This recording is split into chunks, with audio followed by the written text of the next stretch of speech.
Major developments today from the White House.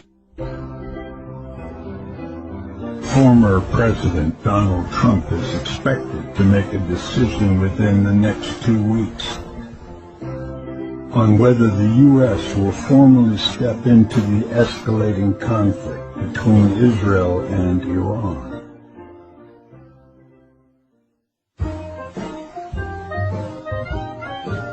While current President Biden has remained quiet, Trump, who's still actively influencing global policy, has been in closed-door meetings with military advisors.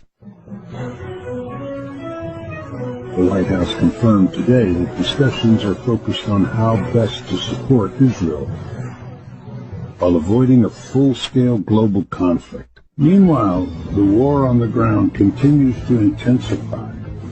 Dozens of Israeli civilians were injured in the latest barrage of missile attacks from Iran. Sources say Trump is weighing several options, from sending air defense systems to launching a targeted strike on Iran's nuclear sites. But critics warn a single misstep could trigger World War III. So what happens next?